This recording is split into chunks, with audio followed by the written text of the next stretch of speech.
मतलब मेरा तो मानना है कि शायद अगर सब लोग अपना लेना, दुनिया के झगड़े खत्म हो जाएंगे।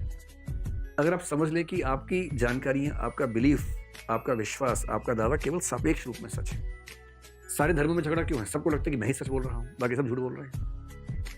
ये सब जुम्मा जुम्मा 70,000 साल की पैदाइश हैं सब लोग। मतलब 1400 करोड़ साल पुराने ब्रह्मांड में 70,000 साल की पैदाइश हम लोग हैं। हम लोग तो 70 ही है, बल्कि 30-35 साल, आप तो 16 साल के हैं। बल्कि 70,000 साल में क्यों कह रहा हूँ? क्योंकि ऐसा माना जाता है कि मनुष्य ने जो पहली बार सोचना शुरू किया, उस घटना को 70,000 साल हुए हैं। कॉग्निटिव रिवॉल्यूशन जिसको बोलते हैं।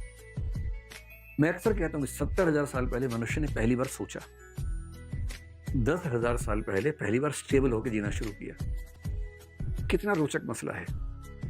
दुनिया के सबसे पुराने धर्म अगर देखें, सबसे पुराने धर्म, वो भी आज के समय से पीछे जाएंगे तो 5,000 साल पुराने, सबसे पुराने। और मैं कल्पनाओं की बात नहीं कर रहा हूँ कि हमारा धर्म इतना पुराना है, मैं उन कल्पनाओं की बात नहीं कर रहा हूँ, मैं हिस्टोरिकल एविडेंस की बात कर रहा हूँ। हिस्टोरिकल एविडेंस में 3300 ईस्वी पूर्व से पहले धर्म अब तक नजर नहीं आ रहा है। जो पारस का इलाका आजकल माना जाता है बेबीलोनिया, वो धर्म काफी पुराना है। ऋग्वेद हमारा 5,000 साल पुराना है, तो हम मान सकते हैं कि वहां से शुरुआत हुई होगी। 5,000 साल के पीछे कोई धार्मिक प्रसंग नजर नहीं आता है।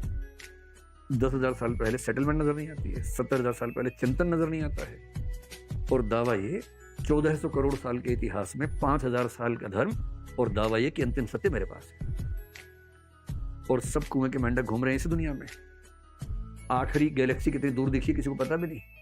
मतलब कितना ब्रह्मांड का विस्तार है, अंदाजा तक नहीं है किसी को। इसलिए स्यादवाद हमें तमीज देता है कि मान लें कि हमारा ज्ञान सीमित है, सीमित हो सकता है, कम से कम ये तो माने। और जैसे ही हम मान लेंगे कि हमारा ज्ञान गलत हो सकता है, तो आप फ्लेक्सिबल हो जाते हैं, लिबरल हो जाते हैं, लड़ाकू नहीं रहते हैं। दूसरे की बात ठीक लगने लगती है आपको, कम से कम ये लगने लगता है कि ठीक हो सकता है, वो भी विनम्र हो जाते हैं। और झगड़ा करने के लिए सबसे पहली शर्त है कि दिमाग बंद होना चाहिए और अखड़ता होनी चाहिए। दोस्त समझदार लोग झगड़ा कर ही नहीं सकते, क्योंकि जैसे ही आप उसका पर्सपेक्टिव समझ पाएंगे, वो आपका समझ लेगा, तो झगड़ा क्यों होगा? समझदार लोगों में झगड़े नहीं होते हैं। समझदार दिखने वाले बेवकूफों में हो सकते हैं कि पीएचडी किया है, इससे लगता समझदार होगा। पीएचडी से कोई समझदार नहीं होता है। कबीर दास ने कोई पीएचडी नहीं की थी, उतना समझदार आदमी पूरे इतिहास में नहीं मिलता है। अनपढ़ आदमी से कहते हैं। तो ये जो पर्सपेक्टिव है, सारा आतंकवाद, सारे इंटरनेशनल झगड़े, सब झगड़े खत्म हो जाए अगर ये अप्रोच हमारे दिमाग में हो।